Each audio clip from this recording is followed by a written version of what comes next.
Demos início aqui à gravação da nossa aulinha. Uma boa noite a todos, pessoal, tá? Eu vou me apresentar primeiro. Meu nome é Saulo Valente, tá?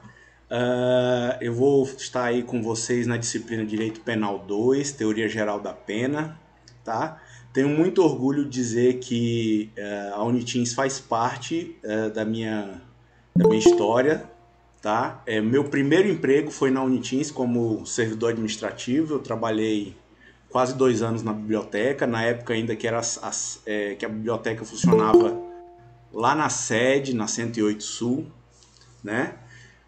Depois eu passei no concurso do Tribunal de Justiça e acabei virando acadêmico do curso de Direito. Então eu sou egresso do curso de Direito da Unitins, certo? Eu me formei em 2016, eu sou da terceira turma de Direito, certo? E tive a oportunidade já de ser professor na Unitins em outra oportunidade. E agora estou tendo a oportunidade novamente de voltar para a instituição e fazer parte aqui da caminhada acadêmica de vocês. Tranquilo?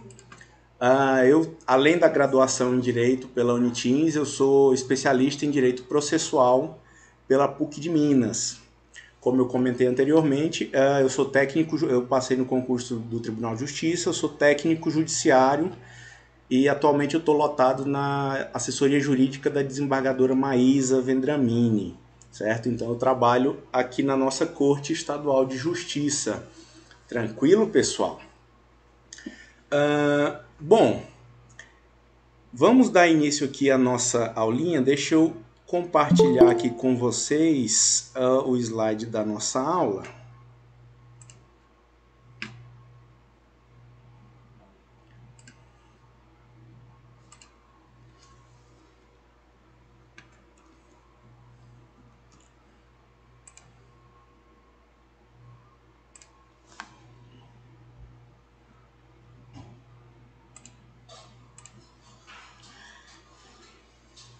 Certo, eu vou ter agora dificuldade aqui no...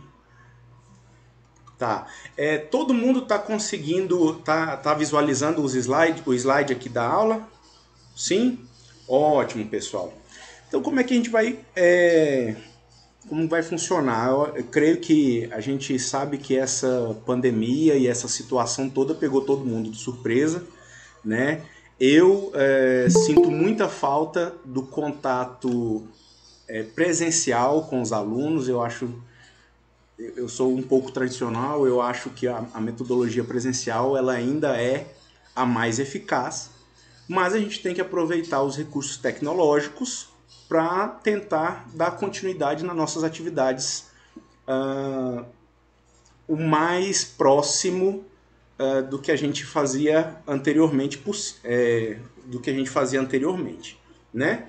Então eu mandei um cronograma para vocês na semana passada. Eu mandei um material com os capítulos que eu queria que vocês dessem uma leitura, fizessem uma leitura prévia, né? E também com o cronograma das nossas aulas, certo, pessoal? Então eu previ aí 6 encontros pelo Meet, 3 agora no primeiro bimestre, 3 no segundo, certo? E aí a gente vai estar desenvolvendo aqui, ó, a nossa primeira aula. A gente vai falar um pouco da introdução da teoria geral da pena, a gente vai falar do conceito, fundamento, finalidade da pena, né? Na próxima aula a gente vai falar da pena privativa de liberdade, aula 3, pena restritiva de direitos, e assim sucessivamente, até a gente cumprir o nosso conteúdo programático, tá? A avaliação, pessoal, a avaliação, toda aula do meeting, logo depois vai ter um momento de avaliação, certo? Não um único tipo de avaliação. Esse primeiro momento eu queria fazer um fórum de discussão no Educa, mas como eu ainda não tenho o acesso, eu vou passar uma atividade para vocês que vai estar lá no final do slide e eu explico direitinho, tá? Mas também não é nada muito... que vai demandar muito tempo de vocês, não. Tranquilo, pessoal? Então a gente vai ter aí 3 aulas no primeiro bimestre, 3 aulas no segundo. Então, portanto, 3 avaliações aí no primeiro bimestre, mais uma avaliação bimestral, tá? Aí essa pontuação a bimestral no máximo 6 pontos, tá? Os outros 4 eu ainda não defini, talvez seja menos a avaliação bimestral para a gente diluir mais essa pontuação nas avaliações pós-encontros do Meet. Tranquilo, pessoal? Beleza? E eu quero deixar aqui bem aberto o canal de comunicação. Vocês têm meu WhatsApp lá no grupo, que vocês podem entrar em contato para tirar dúvida, para esclarecimento.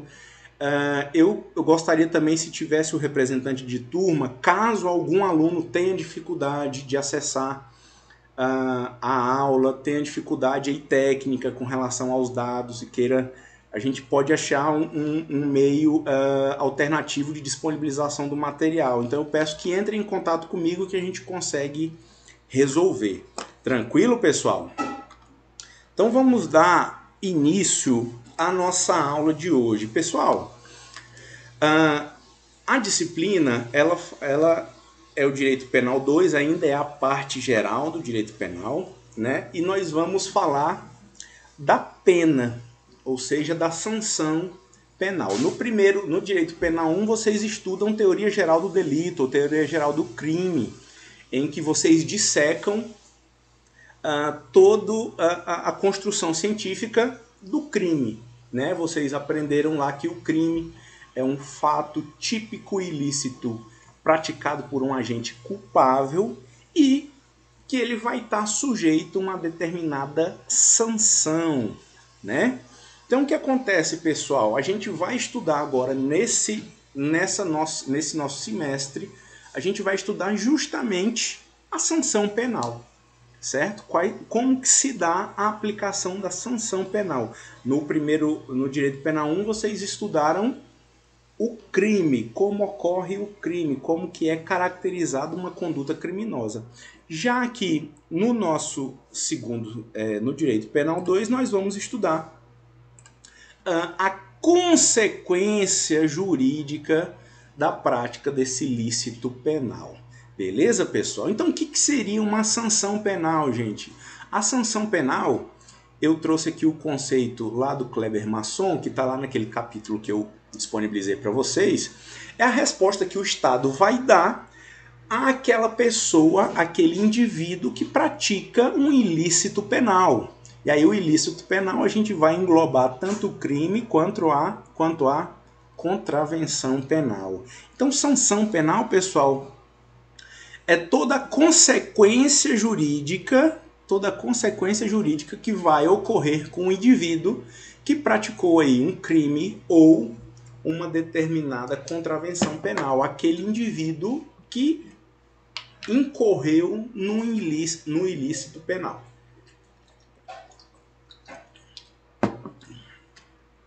Tranquilo? E aí nós vamos ter 2 tipos de sanção penal, pessoal. Nós temos a pena e a medida de segurança, certo? Vamos lá, pessoal. Ambas, tanto a pena quanto a medida de segurança, são espécies da sanção penal, ou seja, ambas são consequência jurídica da prática de um ilícito penal. Só que a pena vai ser a sanção aplicável àqueles imputáveis ou semi-imputáveis. Aqui a gente vai lembrar do juízo de culpabilidade do agente. Certo? Então, agente culpável, imputável, eu vou aplicar pena. Agente inimputável, eu vou aplicar medida de segurança, certo? Para que eu aplique a pena ao imputável, ele tem que ter agido com culpabilidade, certo? No caso dos inimputáveis, para aplicar a medida de segurança, esse inimputável tem que ter periculosidade. Tranquilo? Então, diferença básica. Sanção penal nós temos 2.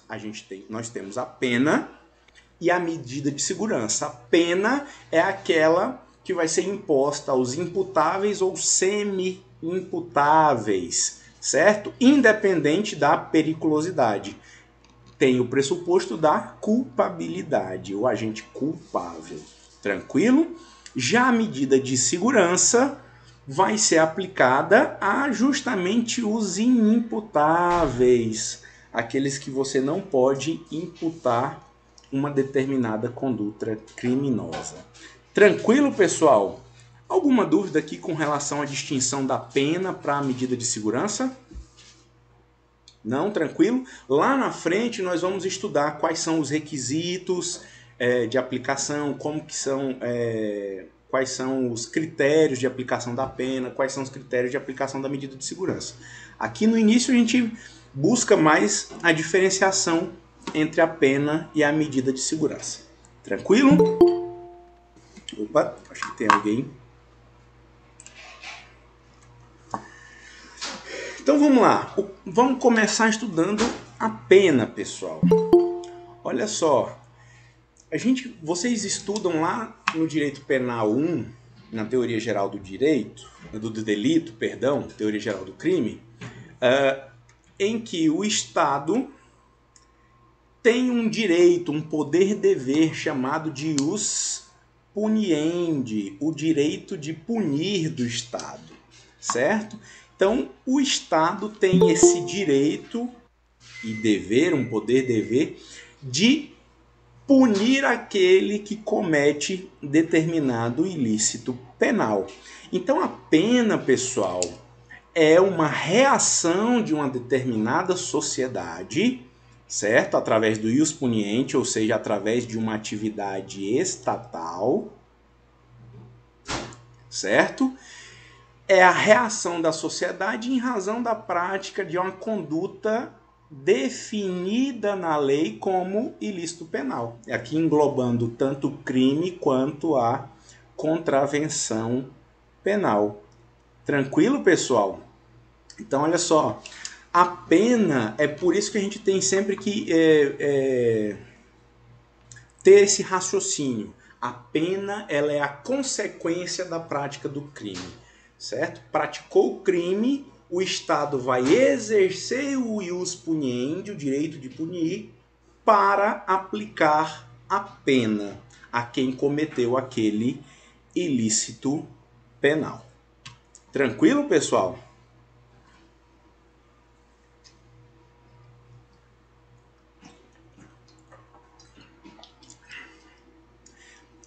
Se surgir alguma dúvida, podem me interromper aqui, tranquilo? Então vamos lá, seguindo. Entendendo então o que é a pena, que é essa consequência jurídica, a gente vai passar a estudar as teorias acerca da finalidade da pena. Para quem teve a disponibilidade de ler a questão da evolução da prisão, o capítulo que eu dei do livro do César Roberto Bittencourt, a prisão, pessoal, por exemplo, que é a pena principal que nós conhecemos, né?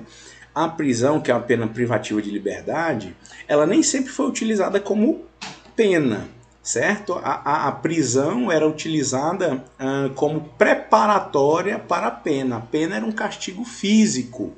E justamente essa noção antiga, essa teoria absoluta ou da retribuição absoluta, justamente advém lá das monarquias absolutas, em que o Estado se materializava na figura do soberano, que por sua vez tinha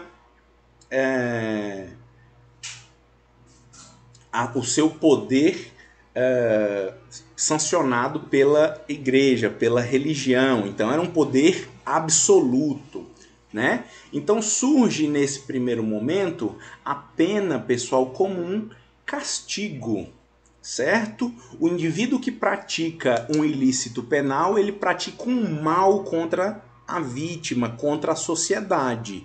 Então a pena teria a finalidade de retribuir o mal que aquele indivíduo causou, certo? Então a teoria absoluta da finalidade da pena ou teoria da retribuição entende que a pena é um castigo. Então eu vou impor um mal ao agente, certo?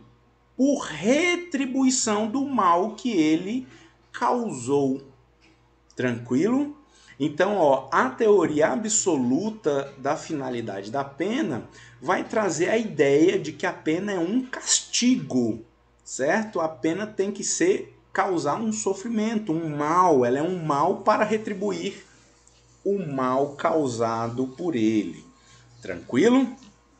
Essa é a primeira teoria que a gente fala da finalidade da pena. Qual que é o problema dessa teoria, pessoal? O que acontece? O mal, por fazer um mal ao agente, independente de outra finalidade, a gente está mais próximo da ideia de vingança, né? Então aqui a gente teria uma vingança estatal. E o que acontece? Quando eu trabalho com direito processual, o direito processual serve para a resolução de conflitos. E essa ideia de vingança, de retribuir o mal causado com outro mal, ela tende a acirrar os conflitos. E a existência do Estado é justamente para pacificação social. Então, quando você tem uma pena que a única finalidade dela é castigar um indivíduo, a gente não vai estar trabalhando para que o Estado cumpra com a sua finalidade precípua, que é a pacificação social, certo? Mas essa é a primeira teoria, da finalidade da pena, em que a pena teria a finalidade de castigar o indivíduo que praticou um determinado ilícito penal. A segunda teoria é justamente a teoria relativa ou teoria da prevenção, certo? Aqui os adeptos dessa teoria entendem que a pena ela não deve ser um castigo. A pena ela deve ter como finalidade a prevenção, ou seja, evitar que novos ilícitos penais sejam cometidos, certo? Que novos ilícitos penais sejam cometidos. Tranquilo, pessoal? Então, a teoria relativa ou teoria preventiva vai trazer a ideia de que a pena ela deve ser imposta com a finalidade de prevenir que outros ilícitos penais sejam praticados. Tranquilo, pessoal? Alguma dúvida até agora?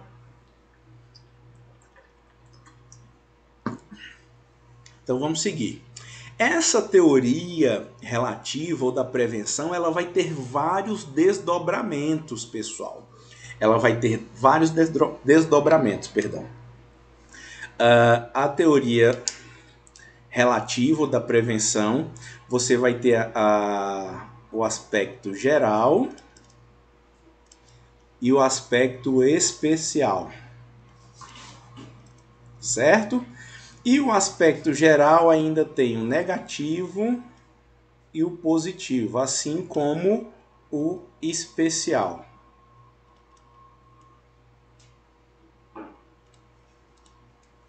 Certo? Então, olha só, o aspecto geral da teoria relativa ou da prevenção, a diferença entre o aspecto geral e o especial é o destinatário da prevenção, certo? Quando, para os defensores dessa teoria, quando se aplica uma pena a um indivíduo que cometeu um ilícito penal, eu estou mandando uma mensagem para o coletivo social, ou seja, para toda a sociedade, de forma a prevenir a prática de novos ilícitos, certo? Então, na teoria relativa ou teoria preventiva geral, o destinatário é toda a sociedade, todo o coletivo social. E aí nós temos o aspecto geral negativo e o aspecto geral positivo.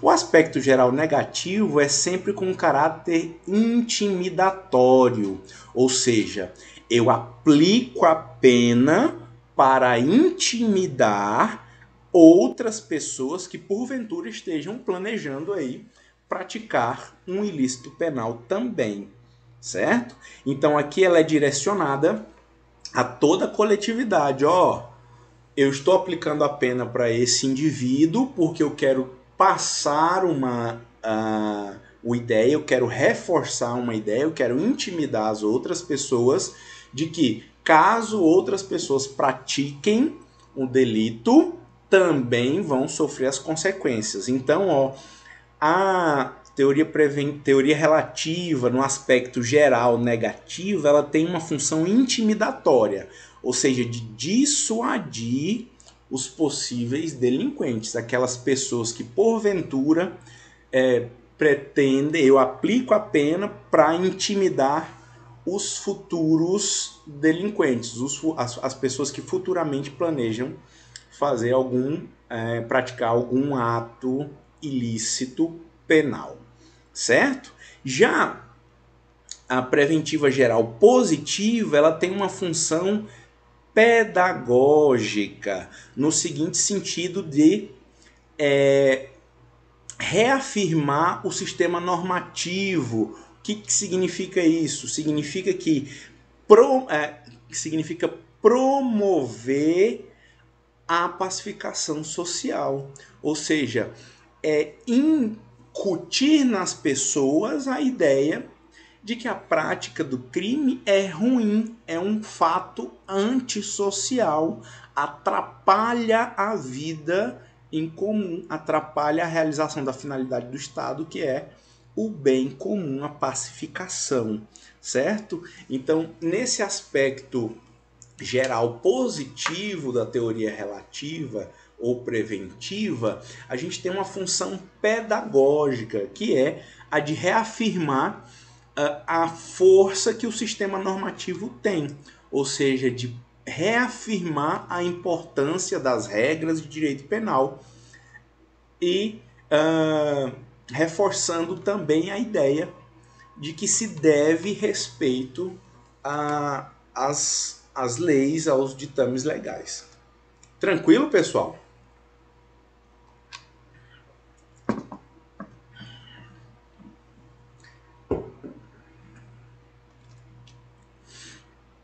Como eu falei para vocês, a teoria relativa ela tem o caráter geral, que é direcionado a toda a coletividade, a toda a sociedade, mas tem um caráter também especial.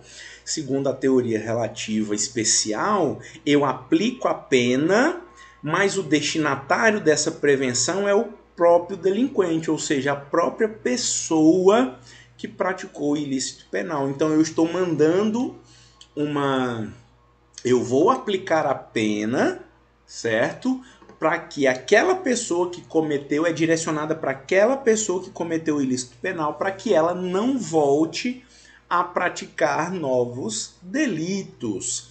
E da mesma maneira, você tem o aspecto, o caráter especial negativo e positivo. De novo, a intimidação, a negativa, ela é sempre a intimidação. Então, olha só, você praticou um ilícito penal, eu vou aplicar a pena porque eu quero te intimidar para que você fique com medo de sofrer uma nova pena, uma nova sanção, certo? Então, a negativa tem sempre esse caráter intimidatório. E a positiva é a função pedagógica. Quando voltada ao indivíduo, a gente vai falar da ressocialização. E aqui é extremamente importante, pessoal. Olha só, o nosso ordenamento jurídico não admite as penas capitais, né? E as penas perpétuas. Então, olha só, independente do crime que o indivíduo cometa, uma hora ou outra, esse indivíduo vai ter que voltar ao convívio social, certo? Se esse indivíduo vai voltar ao convívio social, esse indivíduo tem que ser preparado para esse retorno. Então esse indivíduo tem que ser ressocializado. Tranquilo, pessoal? Então aqui, ó, para que esse indivíduo não cometa novos crimes, ele tem que passar por um processo de ressocialização, de recuperação desse indivíduo, para que ele volte aí ao convívio social. Tranquilo? E por óbvio, não pratique mais nenhuma conduta, nenhum ilícito penal. Tranquilo, pessoal? Assim que surgir a dúvida, vocês podem interromper a aula, tranquilo? Sem problemas.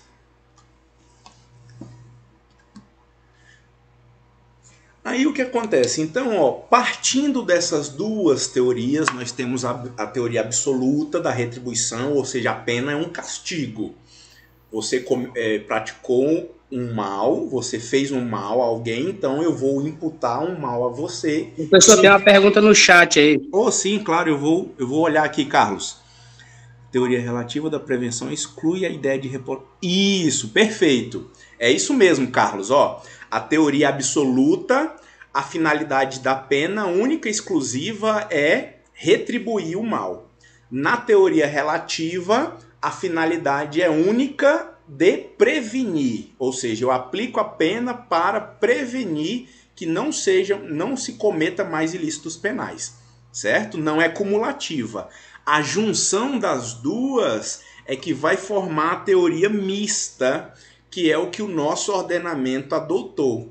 Então, para o nosso ordenamento jurídico, a pena tem tanto a finalidade retributiva, ou seja, de retribuição do mal que foi feito, mas também tem a finalidade de prevenir, pessoal. Prevenir a prática de novos ilícitos penais, a prática de novos crimes. Tranquilo, Carlos? Então, ó, teoria absoluta, a pena é um castigo, certo? Ela tem a função de retribuir o mal. Pena, a teoria relativa, a pena, eu aplico a pena só para prevenir a prática de novos crimes. Tem um caráter apenas preventivo. A teoria mista, que é adotada pelo nosso ordenamento, ela traz os dois. Então, a pena para o ordenamento jurídico brasileiro tem duas finalidades, pessoal. Tem duas finalidades. Eu tenho a finalidade de retribuição do mal causado, e também tenho a finalidade de prevenção. Então, nós adotamos aqui no nosso ordenamento a teoria mista. Então, a pena ela tem a finalidade de retribuir o mal causado, mas também tem a finalidade de prevenir. E aí, todos aqueles aspectos que nós vimos. A prevenção geral negativa, a prevenção geral positiva, a prevenção especial negativa e a prevenção especial positiva. Tranquilo, pessoal?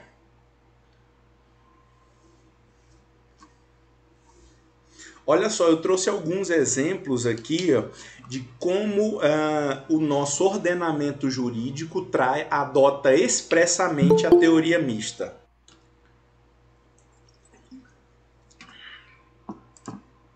Acompanhem comigo aqui a leitura do artigo 59. Nós vamos falar muito dele quando a gente estiver falando da aplicação da pena. Olha só o artigo 59. O juiz, atendendo a culpabilidade, antecedentes, conduta social, personalidade do agente, motivos, circunstâncias e consequências do crime, bem como comportamento da vítima, estabelecerá, conforme seja necessário e suficiente para a reprovação e prevenção do crime. Olha só, o artigo 59 do Código Penal traz para a gente justamente a retribuição e a prevenção. Então aqui, pelo artigo 59, a gente pode dizer que o Código Penal adotou a teoria mista. Então a pena ela tem o caráter tanto de reprovar, de retribuir o mal causado, quanto de prevenir a prática de novos crimes. certo? Então, olha só, o artigo 59 traz aqui expressamente a adoção da teoria mista como finalidade da pena. Eu também trouxe aqui, só negritei aqui para vocês justamente a adoção dos dois critérios para a finalidade da pena do artigo 59. Olha só também o que diz o artigo 10 da Lei 7.210. Essa Lei 7.210, pessoal, é a Lei de Execuções Penais, tá? É a Lei de Execuções Penais. Olha só o que diz o artigo 10. A assistência ao preso e ao internado é dever do Estado, objetivando prevenir o crime e orientar o retorno à convivência em sociedade. Olha só, aqui esse artigo 10 da Lei de Execuções Penais vai também trazer a ideia da ressocialização, que é o aspecto especial, o aspecto da teoria da prevenção especial positiva, que é trazer o indivíduo para o retorno à convivência em sociedade. Tranquilo, pessoal? É isso mesmo. Então, ó, a gente tem dois exemplos que a gente pode trazer na legislação em que a gente comprova que o nosso ordenamento jurídico adotou a teoria mista, em que a finalidade da pena é tanto a de retribuir, então tanto a de retribuir aquele mal praticado, quanto de prevenir para que não sejam mais cometidos ilícitos penais. Tranquilo? Eu falo muito tranquilo, acho que se ficar repetitivo, se contar, ficar contando tanto quantos tranquilos eu falo, tá? Eu tenho uma colocação muito interessante aqui do Carlos. Professor, teoricamente sim, na prática existe um entrave, né? Essa parte da prevenção no Brasil parece que não funciona. Exatamente, Carlos. Aí o que acontece? Em tese, o Estado deveria ser uma máquina super eficiente. Ou seja, o Estado deveria processar e punir todos aqueles que cometem crimes. E o Estado deveria também ser eficiente no cumprimento aí da legislação que rege o Estado. E aí a gente esbarra na ineficiência.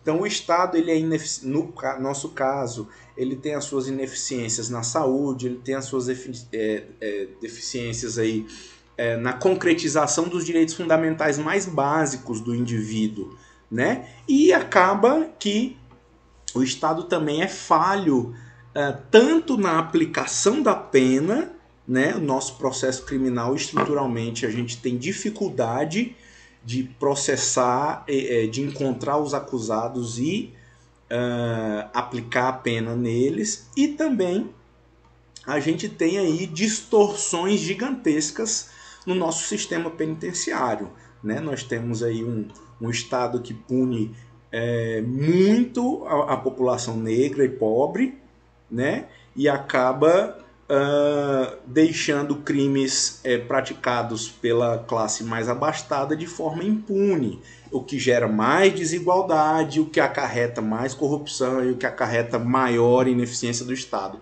É um círculo vicioso, né? Mas é aquele exercício que nós, estudantes e operadores do direito, temos que fazer. O direito, a gente estuda o dever ser, e nós tentamos realizar essa utopia e buscar o mais próximo disso possível, né? Então, claro que a gente aí tem que fazer as críticas quando elas devem ser feitas, mas a gente tem que entender também que a ciência jurídica não é pela ineficiência do Estado, nós não vamos jogar a ciência jurídica toda na lata do lixo, porque o direito do dever ser não é cumprido na sua totalidade, né?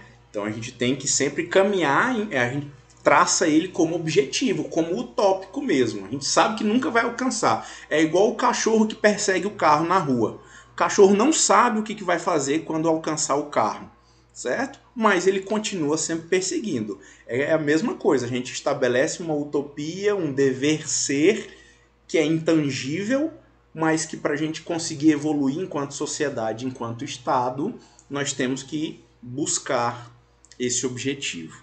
Então, voltando aqui para nosso conteúdo, é muito boa colocação, viu, Carlos? Obrigado aí pelo à parte. A finalidade da pena, então nós chegamos à teoria absoluta, retributiva, teoria preventiva ou relativa. O ordenamento jurídico brasileiro adotou a teoria mista. Então a pena tem a finalidade de retribuir e prevenir a prática de novos ilícitos. E aí eu trago um ponto que a doutrina traz como os fundamentos da pena. E é muito a linha diferenciadora da finalidade para o fundamento é muito tênue. E até às vezes a própria doutrina vai se confundir aí ao diferenciar a finalidade e o fundamento. Então eu quero que vocês não se apeguem tanto a essa diferenciação, mas é porque como fundamentos a doutrina coloca mais pontos além da retribuição e da prevenção, certo? Mas, via de regra, a diferença a finalidade da pena é o objetivo, certo? Para que eu quero aplicar a pena? Qual a finalidade? E nós já vimos que a gente adotou a teoria mista, então a finalidade é de retribuição e de prevenção. Já os fundamentos é o motivo, por que aplicar a pena. É como se fosse o pressuposto.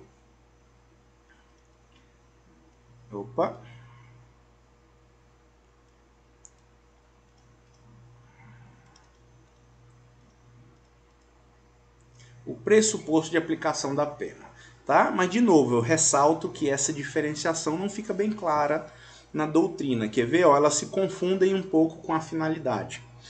Mas vamos lá. Fundamento da pena, aí eu trouxe aqui os fundamentos que são observados aí pelo Kleber Masson. Deixa eu só fazer uma pequena alteração aqui no slide que está...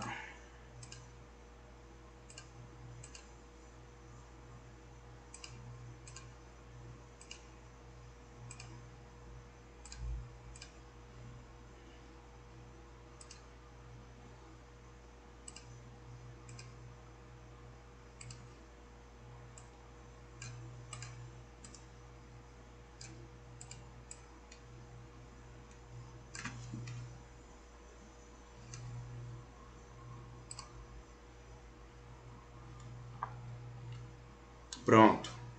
Olha só. Então vamos lá. Fundamento da pena. O primeiro é a denúncia, certo? A denúncia seria o caráter aí de prevenção geral. Prevenção geral. Eu aplico a pena, certo? Eu aplico a pena como forma de intimidação coletiva. Parece muito com a finalidade lá de prevenção geral negativa, certo? Mas a doutrina traz como diferente. Então nós temos aí a denúncia, que seria um dos motivos, a necessidade de aplicação da pena se justifica justamente para intimidar e prevenir. Aí já traz, já faz o link com a dissuasão, certo? Olha só. De novo, busca convencer as pessoas em geral e também o condenado de que o crime é uma tarefa desvantajosa e inadequada. Então aqui o crime seria um fator antissocial. Certo? A doutrina vai trazer ainda como fundamentos da pena a incapacitação. Ou seja, o indivíduo que comete um crime, uma conduta, um ilícito penal, ele é um indivíduo perigoso.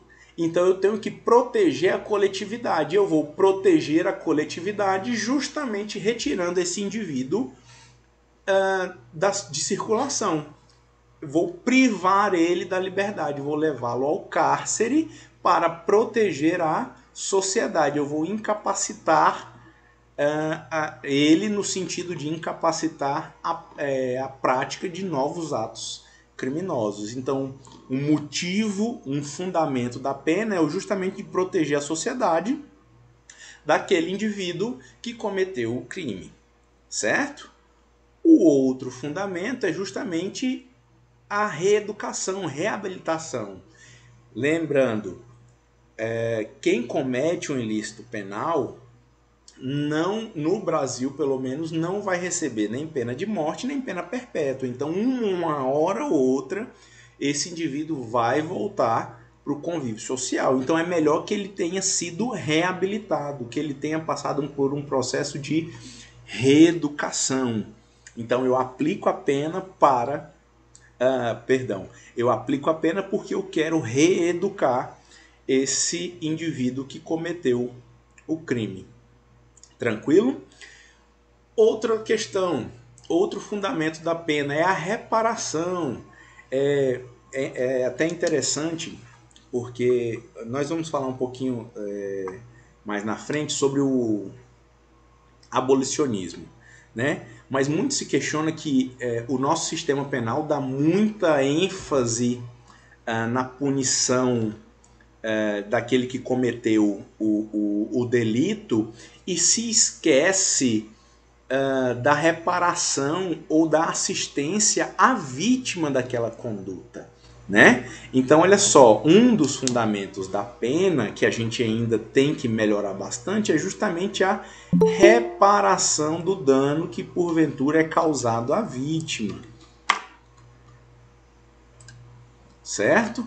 Então, isso é um outro motivo que fundamenta a necessidade aí de aplicação de pena, certo? E por fim aqui é o caráter retributivo que a gente já comentou, por isso que eu disse que se confunde, né? A retribuição é justamente eu vou aplicar uma pena proporcional e correspondente à infração que ele tenha cometido. E eu digitei e o estagiário digitou retribuição errado.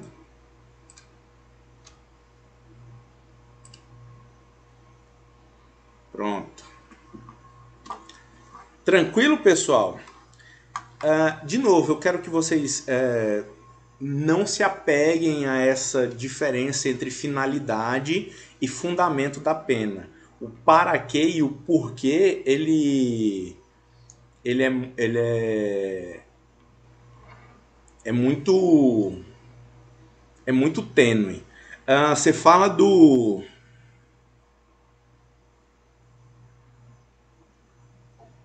tá, eu vou fazer novamente. Interromper compartilhamento. Apresentar novamente.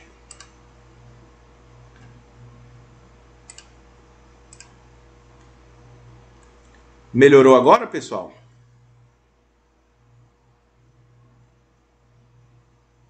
Ótimo. Então vamos... Professor, depois o senhor vai disponibilizar o slide para mim? Vou sim. O slide eu vou disponibilizar assim que terminar a aula, tá? Eu vou disponibilizar lá no nosso grupo e assim que possível eu vou disponibilizar também no Educa, tá, pessoal? Eu ainda não tenho o acesso ao Educa, por isso que eu não disponibilizei material lá ainda. Tranquilo?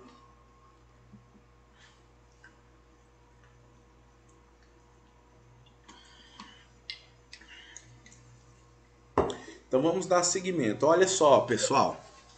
Nós vamos falar de duas teorias que são interessantes o estudo, que elas são teorias extremas, certo? Uma é a teoria do abolicionismo penal e a outra é a do direito penal máximo. Elas são antagônicas.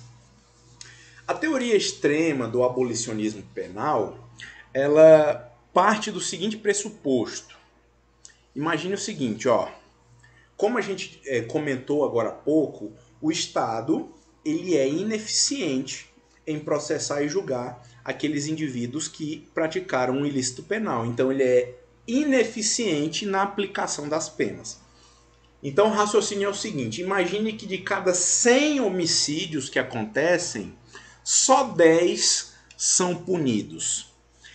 Então, para os defensores dessa teoria, é mais ou menos assim: se a sociedade absorve o dano causado por 90 homicídios que não sofreram punição, qual o sentido de aplicar a penalização apenas em 10? Certo?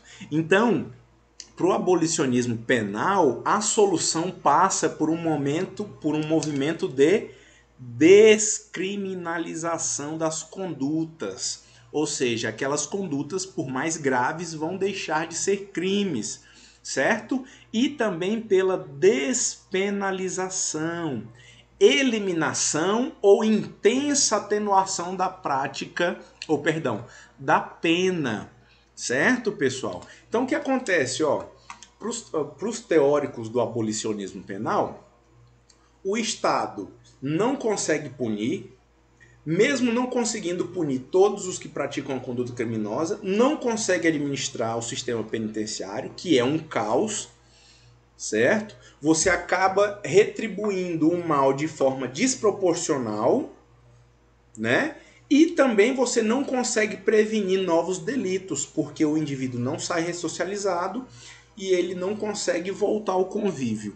Então, para esses teóricos, o abolicionismo penal seria a melhor solução, porque para eles a sociedade já absorve a maior parte das condutas criminosas, então não haveria necessidade de aplicação de penas ou de aplicação de penas mais duras, seriam extremamente atenuadas.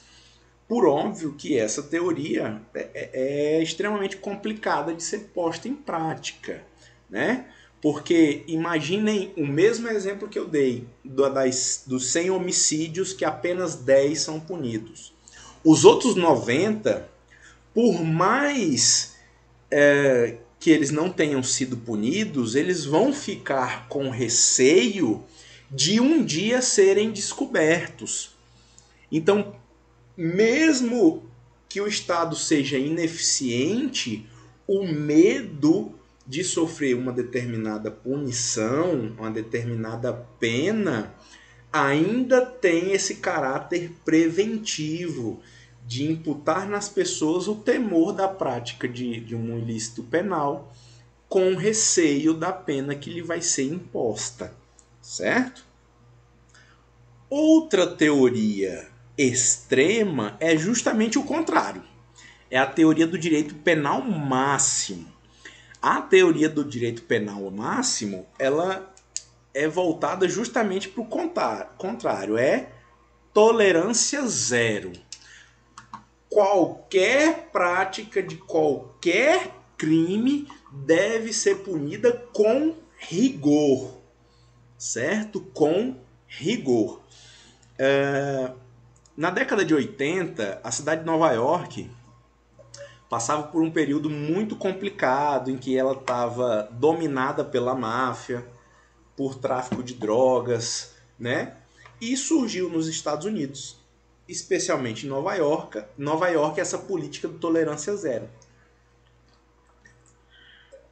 que é justamente, não sei se vocês já ouviram falar da teoria das janelas quebradas. A teoria das janelas quebradas diz o seguinte, que imaginem um bairro residencial e que um carro está abandonado, certo?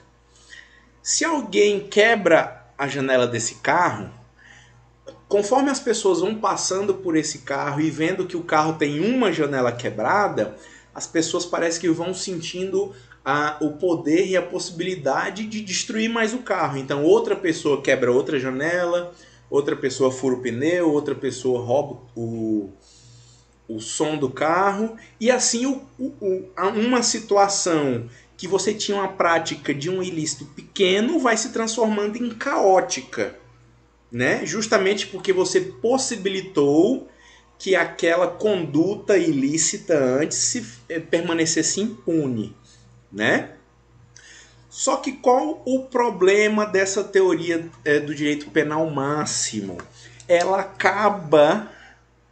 acaba passando por um poder muito alto dado às autoridades policiais, certo? E aí vão gerar justamente os abusos, certo?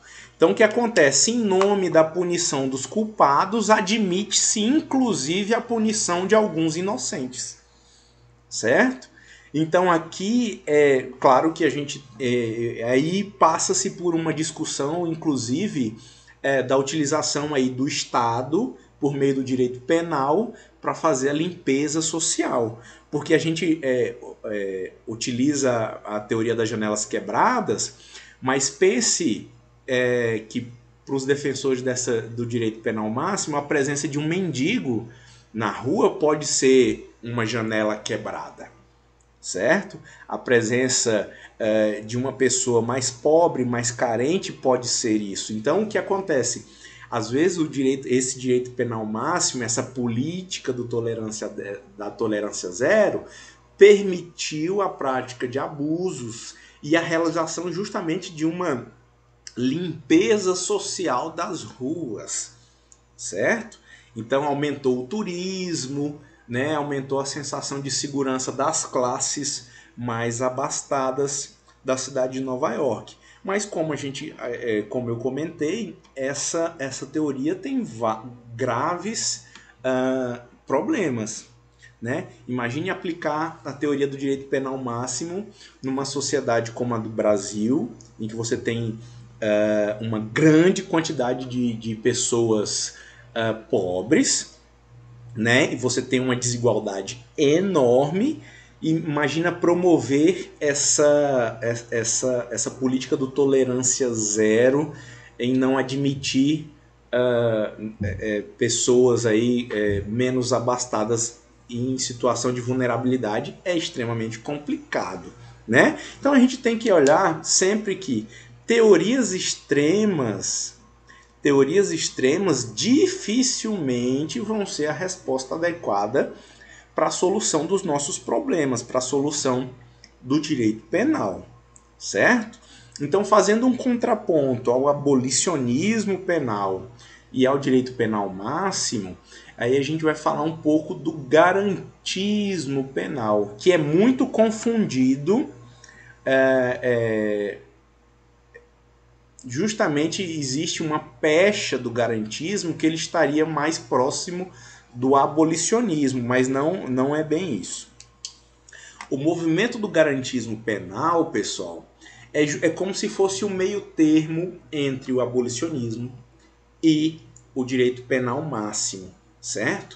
O que acontece? No garantismo penal, eu privilegio a atuação democrática do Estado, seguindo regras de direito. Então o Estado tem que respeitar as regras impostas pela lei. Então o Estado tem que obedecer à estrita legalidade dos seus atos, certo?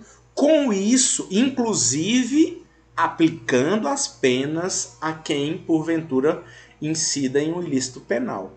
Então, o garantismo penal tem justamente esse viés. O Estado tem que atuar dentro de uma estrita legalidade, certo? De uma estrita legalidade, ou seja, dentro dos limites da lei, não, sem abusos, mas também não pode deixar de aplicar a legislação no que tange a aplicação da pena. Então imagine o seguinte, ó, aqui a gente está falando, a lei vai ser o caminho principal que vai determinar a conduta do Estado. Então ela serve tanto para aplicar a pena quando alguém comete crime, como para estabelecer limites da atuação do Estado. Certo? Então o Estado é obrigado a aplicar a pena àquele que comete o crime. O Estado não pode se eximir de punir quem comete o ato ilícito, mas também ele tem que respeitar os limites legais da sua atuação para evitar o cometimento de abusos. Tranquilo, pessoal? Então, olha só, aqui eu vou impor limites à função punitiva do Estado, certo? Tranquilo? Ficou claro essa diferença aí do abolicionismo para o direito penal máximo e para o garantismo penal? Certo?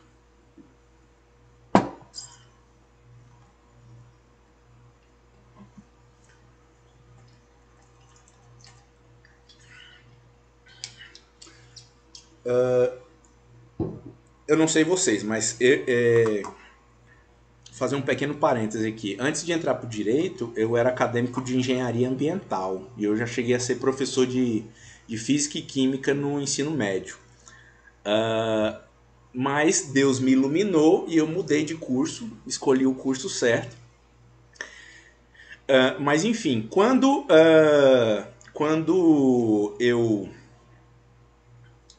estava pensando em fazer o vestibular para direito, eu imaginava que eu ia ler muita lei, né? Eu ia estar envolvido sempre com os artigos da legislação. Mas, na verdade, e todo estudante de direito faz essa descoberta, a gente acaba que tem os princípios têm uma força normativa muito maior do que a lei escrita, né? Porque os princípios vão trazer justamente os ideais que aquela norma, que aquele ramo do direito traz como pilares, como os principais aí no nosso ordenamento jurídico. Tranquilo? Então, os princípios assumem um papel essencial. Então, todo o ramo do direito, todo o assunto que você for estudar de direito, vão ter alguns princípios que têm aplicação, naquele determinado instituto jurídico. Tranquilo? O André me fez uma pergunta: no Brasil vigora o garantismo? Sim, no Brasil o Estado ele tem que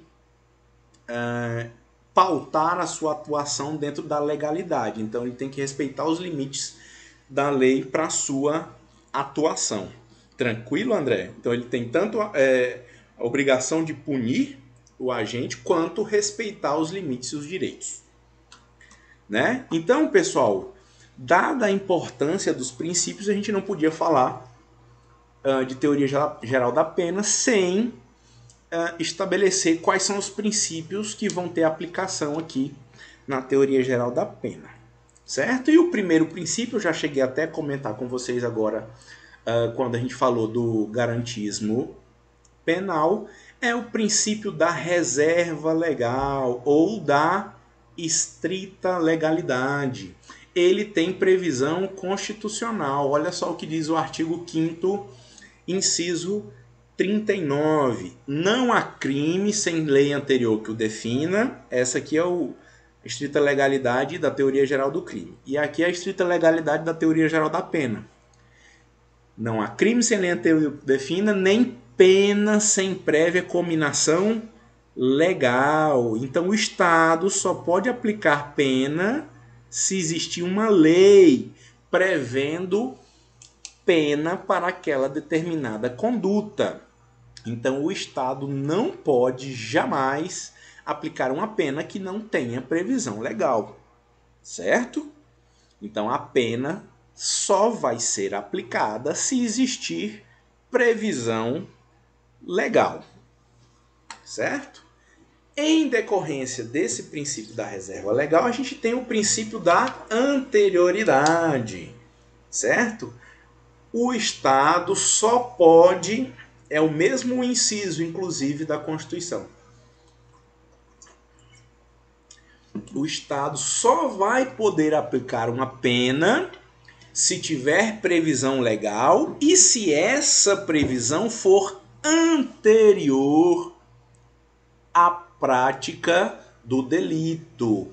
Então, a previsão legal tem que ser anterior à prática do delito. Então, a lei aí que prevê uma determinada pena para uma determinada conduta não pode retroagir para alcançar fatos pretéritos. Tranquilo, pessoal? Então o Estado só vai poder aplicar a pena se existir previsão legal e se essa previsão for anterior à prática da conduta delituosa. Tranquilo, pessoal?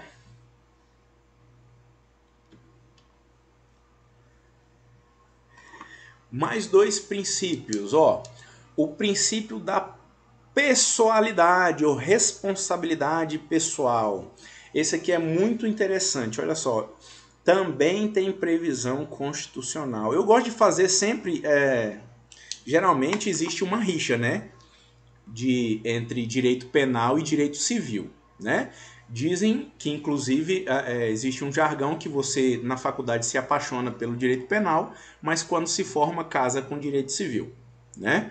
Mas eu gosto eu sempre gostei dos dois e eu gosto de fazer, às vezes, um paralelo, certo? Por exemplo, entre responsabilidade civil e responsabilidade penal, né? E aí eu quero fazer esse paralelo justamente aqui quando a gente fala do princípio da pessoalidade ou responsabilidade pessoal.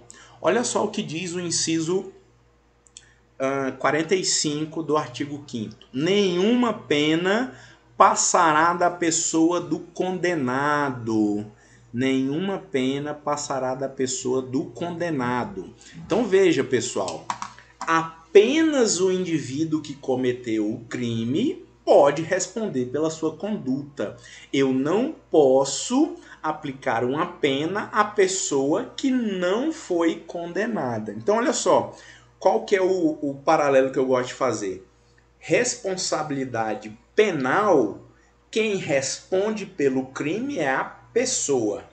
Responsabilidade civil, quem responde é o patrimônio da pessoa, certo? A responsabilidade é a sujeição de uma consequência jurídica. Responsabilidade jurídica é isso. A criminal é a sujeição da pena, que vai ser cumprida pela pessoa que cometeu o crime. Já lá na responsabilidade civil, é o patrimônio da pessoa que vai responder pelo ilícito civil, pelo dever de indenizar. Tranquilo? Aí aqui a continuação do inciso, pessoal, fala justamente disso, né? Ó, a obrigação de reparar o dano, porque nem sempre a pena, nós vamos ver que tem vários tipos de pena, e tem pena patrimonial, nós temos a pena de multa, né? E existe possibilidade também da pena de reparação do dano. Então, olha só, obrigação de reparar o dano e decretação do perdimento de bens vai atingir o patrimônio, óbvio, do condenado, né? E só vai ser estendida aos sucessores até o limite do patrimônio, ou seja, até o limite da herança. Tranquilo? Então, olha só, mas o que a gente tem sempre que lembrar é responsabilidade penal não passa da pessoa, não passará da pessoa do condenado, ou seja, apenas o indivíduo que cometeu o ilícito penal responderá por aquele crime, certo? Lá na responsabilidade civil, quem responde é o patrimônio. Na responsabilidade civil, a gente não tem responsabilização pessoal. É sempre o patrimônio da pessoa que vai responder. Tranquilo, pessoal?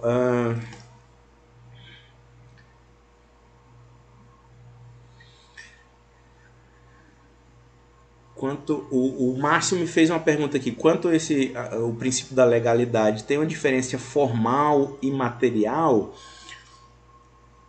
Sim, claro, mas não no sentido... eu não sei em que sentido você pergunta da formalidade e da materialidade, mas no seguinte sentido. Tanto a atuação deve ser... do Estado deve respeitar os limites legais, o texto da lei, como também deve atender aos pressupostos, aos princípios. Então, por exemplo, a atuação do Estado deve atender o procedimento, mas também deve atender os princípios da proporcionalidade e razoabilidade, certo? E outra coisa muito importante é que também o legislativo, né, quando faz a descrição do crime, ele também tem que respeitar aí essa legalidade material que porventura poderia estar prevista na Constituição, né? Não sei se eu respondi adequadamente, se eu sanei tua dúvida. Sempre no nosso ordenamento, a Constituição ela é superior à lei. Então a lei sempre vai ter que respeitar a Constituição, tanto formalmente quanto materialmente. Tranquilo? O Jorge está me perguntando, ó, se um indivíduo tiver uma pena de multa para pagar e morrer, o patrimônio não responde? Sim, o patrimônio responde, certo? O que nunca vai passar é eu direcionar a pena de um determinado crime para outra pessoa. Então, por exemplo, eu fui condenado, a multa penal. Existe a pena de multa, tá? Penal. Nós vamos falar dela um pouco mais na frente. Mas a multa, mesmo penal, ela é uma dívida de valor. Então, quem vai responder é o patrimônio, certo? Se eu fui condenado a pagar uma pena de multa de 10 mil reais e o meu patrimônio é só de 5 mil, a multa vai consumir todo o meu patrimônio. Se eu morrer, né, o Estado vai executar e os meus herdeiros vão ficar sem nada, né? Já se o meu patrimônio for maior, vai ser descontado. Os herdeiros aí só vão responder dentro da herança, né, daquilo que o indivíduo deixou. Ficou claro, Jorge?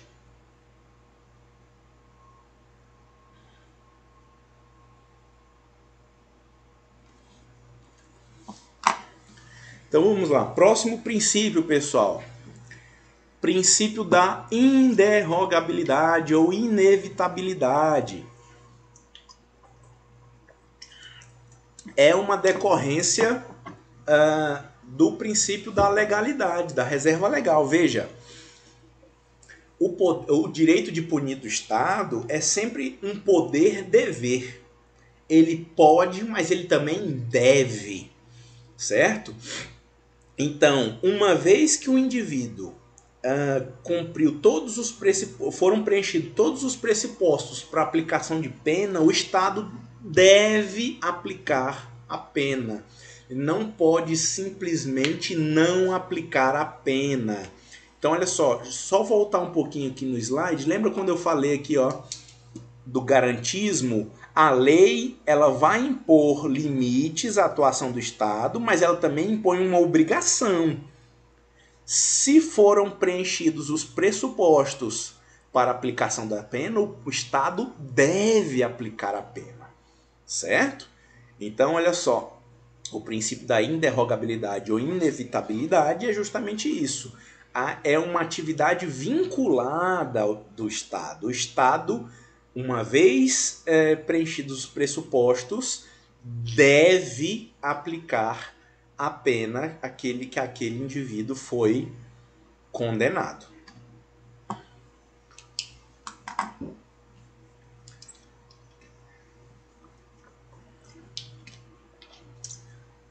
Princípio da intervenção mínima.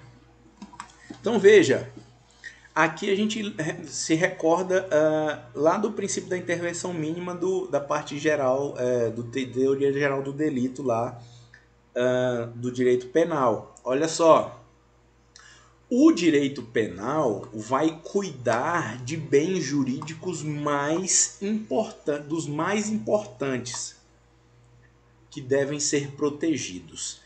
Por isso é que eu imponho medidas tão duras e severas como as penas privativas de liberdade.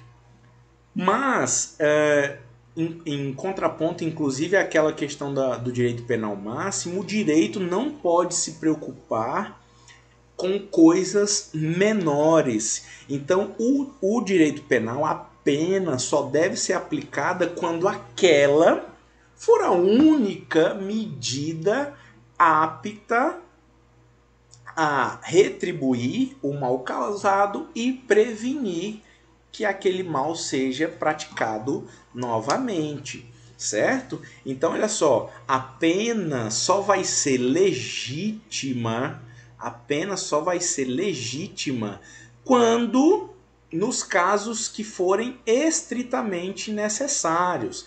Aí aqui esse princípio, pessoal, é mais voltado aí ao legislativo, né? O legislativo tem que cuidar da criminalização de condutas relevantes e também tem que cuidar para abolir tipos penais de condutas que já passaram a ser aceitas socialmente, certo? Tranquilo? Ou que não se vislumbra mais a sanção penal como meio adequado para a repressão daquela determinada conduta.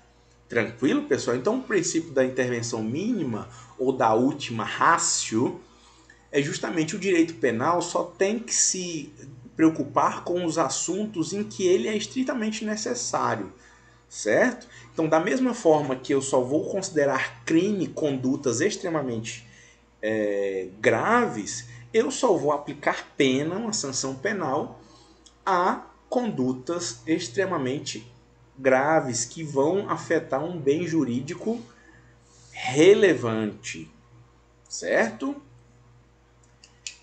E temos o princípio da humanização das penas, certo? Então, olha só, muito embora nós temos a ideia, nós adotamos aqui o nosso ordenamento jurídico, que uma das finalidades da pena é a retribuição do mal causado, essa retribuição do mal, ela tem que atender certos limites. E no caso do nosso ordenamento jurídico, a Constituição impôs o limite de que a pena não vai poder atentar contra a integridade física ou moral do condenado. Olha só o que diz o artigo 5º, inciso 49. É assegurado aos presos o respeito à integridade física e moral. Então, por isso, pessoal, que são vedadas pela nossa Constituição penas de castigos físicos, a pena de morte, a pena perpétua, certo, pessoal? Então, tem-se justamente para respeitar aquele aspecto, respeitar aquele aspecto da prevenção especial positiva, que é a ressocialização, eu tenho que proteger essa integridade física e moral do apenado, por mais que ele tenha praticado um mal para a sociedade, eu não posso impor a ele um sofrimento físico e moral, né? Eu tenho que assegurar a sua integridade física e moral para possibilitar até que ele seja ressocializado. Tranquilo? Luciano, eu tinha perdido a sua pergunta, mas, por exemplo, o crime de adultério é um exemplo de intervenção mínima que passou-se a entender que o direito penal não tem que lidar com adultério, né? Não é mais uma conduta que deveria ter um tipo penal para isso e aplicado uma pena, né? Então, por exemplo, não é uma matéria, não deveria ser uma matéria atinente ao direito penal, certo? Você tem outros ramos do direito que poderiam solucionar o conflito proveniente do adultério. É um excelente exemplo aí da intervenção mínima, tá? Voltando aqui para os princípios. Princípio da proporcionalidade. Olha só, pessoal, a pena deve ser proporcional à gravidade do delito. Certo, pessoal? Então, olha só, eu não posso aplicar igual lá no direito penal máximo, né? Punir rigorosamente até a menor conduta criminosa de forma desproporcional. Eu tenho que aplicar uma pena que vai corresponder ao mal que foi causado. Olha só o que eu coloquei aqui para vocês. A resposta penal deve ser justa e suficiente para o papel da reprovação do ilícito. Então, tem que ser justa e suficiente para reprovação e para prevenir a prática de novas infrações penais, certo? Então esse princípio da proporcionalidade vai ser muito ou deve ser muito observado na atividade legislativa. O legislador tem que observar o princípio da proporcionalidade ao estabelecer as penas decorrentes daquela determinada conduta criminosa. Então existe, por exemplo, pessoal, algumas incongruências que se discute no nosso Código Penal, que alguns crimes, por exemplo, contra o patrimônio teriam penas maiores do que os crimes contra a vida e a integridade física, né? Então veja, aí o princípio da proporcionalidade ele serve como um balizador do legislador. O legislador tem que verificar, tem que se balizar pela proporcionalidade quando prevê as penas de cada conduta criminosa. Tranquilo?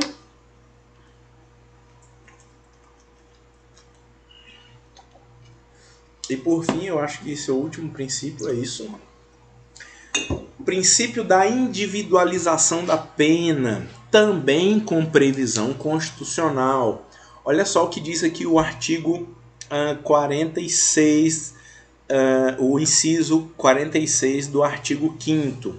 A lei regulará a individualização da pena e adotará, entre outras, as seguintes. Aí eles falam dos tipos de pena. Mas individualização da pena.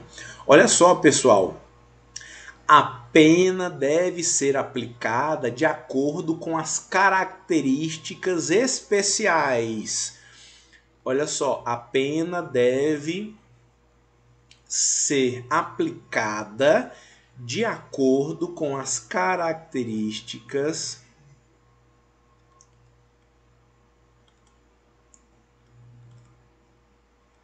tanto do indivíduo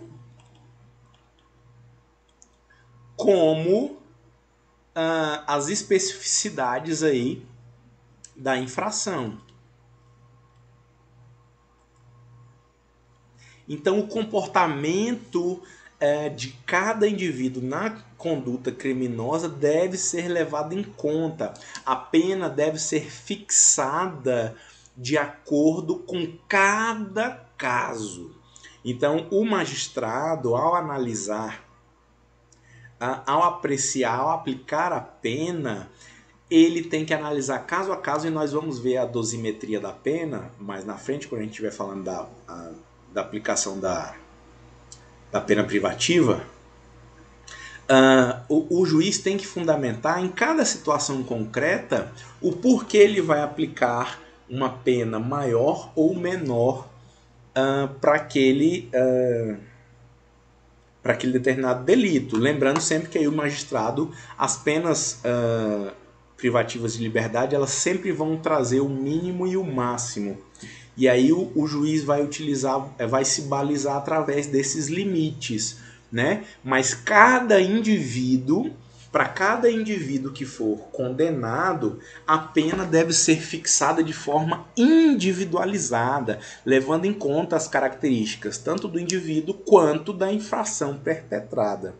Tranquilo, pessoal? Beleza?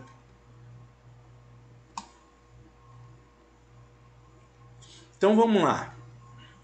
Cominação das penas. Olha só, pessoal, existem 3 formas das penas serem cominadas, aplicadas, tá?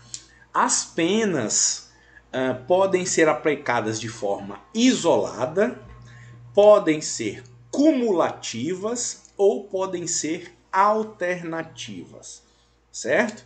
Então vamos lá, ó.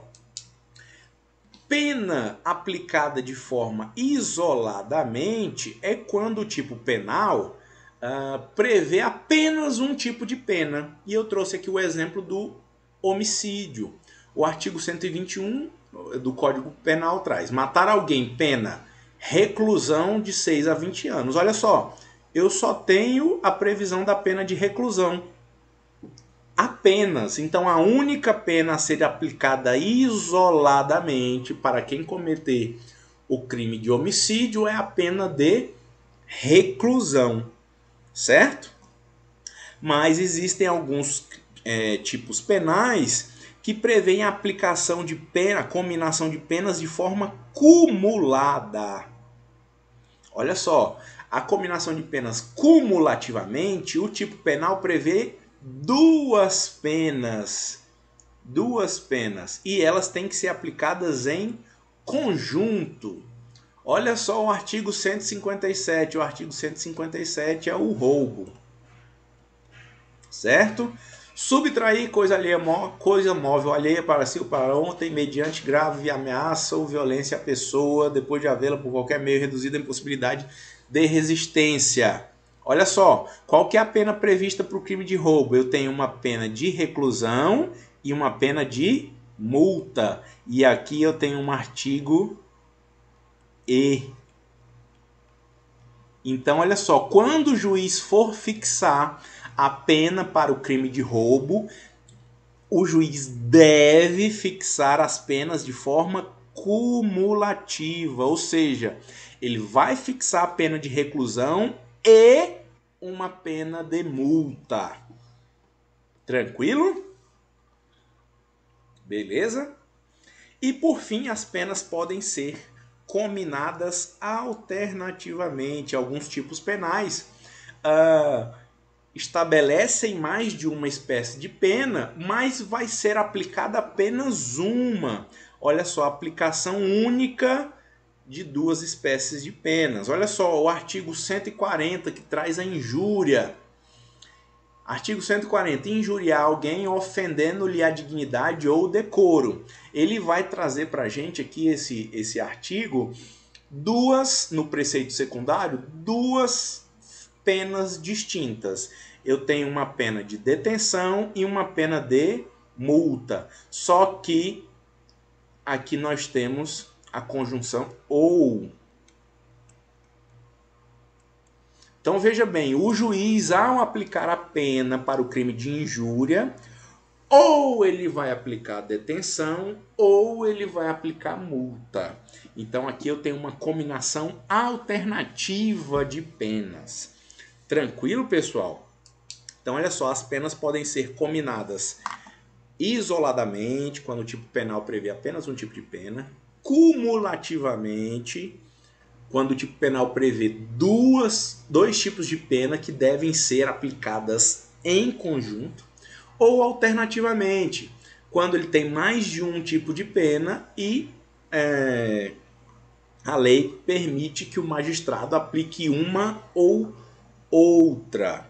Tranquilo? É claro que o magistrado tem que fundamentar a escolha da pena a ser aplicada. Nós vamos ver quais são esses critérios, tem critérios objetivos que o juiz tem que fundamentar na escolha da pena a ser aplicada. Tranquilo, pessoal? Alguma dúvida?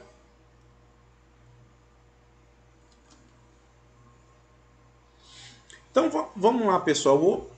Quais são as espécies de penas? Nós vamos ter 3 tipos de penas, pessoal. Nós temos a pena privativa de liberdade, a pena restritiva de direito e a pena de multa, certo? A pena privativa de liberdade é justamente prender, é o cárcere, certo? E a gente ainda tem 3 tipos que a gente vai falar na próxima aula. Nós temos a reclusão, detenção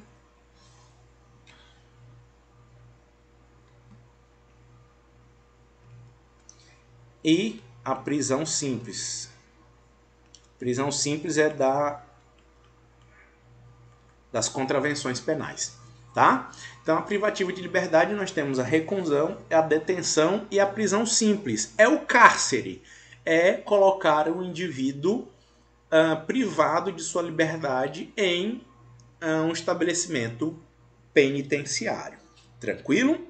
Aí nós temos as penas restritivas de direitos. Eu vou limitar um ou mais direitos do condenado. beleza? Em substituição ao cárcere, a pena privativa de liberdade. E aí nós vamos estudar que pode ter uma prestação pecuniária, pode ter a prestação de serviços à comunidade, certo? Tem uma série de penas, de possibilidades das penas restritivas de direito que podem ser aplicadas. E por fim, a pena de multa, que é a pena pecuniária, certo? Em que vai incidir sobre o patrimônio daquele que cometeu o crime. Tranquilo, pessoal, com relação às espécies de pena? Nós temos 3 tipos: privativa de liberdade, restritivo de direito e pena de multa. Sim, Luciano? Professor, Sim. o senhor falou sobre pena de multa aí na pergunta do George, e no material do Kleber Masson, tem na letra C aí sobre os princípios, tem uma questão lá embaixo que ele fala do patrimônio, reparação aos danos, né, até as sucessões e tudo mais. E aí tem no final assim: a pena de multa não poderá ser cobrada dos sucessores do condenado. Isso. Eu fiquei na dúvida sobre isso. Olha a questão só, da multa dessa... Exatamente, é porque imagina o seguinte, né? Eu fui condenado a uma pena de multa, pena de dinheiro, né? A multa penal. Uma multa penal. Só que antes dessa multa ser executada, eu morro. Quando a pessoa morre, abre a sucessão, né? A sucessão vai abrir um inventário para verificar o meu patrimônio, para passar o meu patrimônio para os herdeiros. Correto? Correto. Então, o que acontece? A pena de multa, eu não vou poder cobrar dos sucessores, porque a pena não pode passar da pessoa do condenado. Eu só vou poder cobrar dentro do patrimônio. Então, se eu tinha um patrimônio de R$1 milhão, lá no meu inventário, o Estado, que é o interessado em executar a pena de multa, vai habilitar o crédito dele lá, entendeu? Para ser pago primeiro essa pena de multa e depois fazer a partilha para os sucessores. Tranquilo? Entendi. Beleza? Ok, professor. Tranquilo. Mais alguma dúvida, pessoal, sobre as espécies de pena? Na próxima aula aí a gente vai falar das penas privativas de liberdade. Tranquilo? Então, pessoal, a gente termina aqui o nosso conteúdo de hoje e eu deixo aqui com vocês uma atividade, tá? Lembrando, que essa atividade, o prazo para entrega dela é na próxima sexta-feira. Tranquilo? Mas ela é uma atividade simples. Aqui está um link, pessoal, que vai levar vocês para um formulário que você vai preencher seu nome e são 3 perguntas. Não se preocupem, são perguntas em que eu estou buscando saber a opinião de vocês e a capacidade de dissertação, certo? Então, são perguntas simples do assunto que a gente falou aqui, tratou em aula, tá? E eu espero que vocês também, se puderem, aprofundem um pouquinho para fazer as respostas que eu vou avaliar. Eu queria avaliar, na verdade, esse primeiro momento como um fórum, mas como não é possível, não consegui regularizar, o meu acesso ao Educa, então ficou prejudicado o fórum. Eu vou passar aqui o link aqui no chat.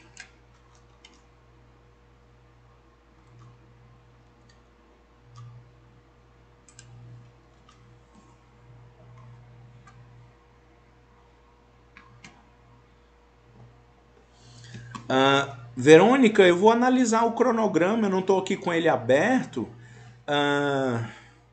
Você está dizendo que não tem um prazo final para entrega da atividade avaliativa 3. Sim. Provavelmente coincida com a avaliação bimestral.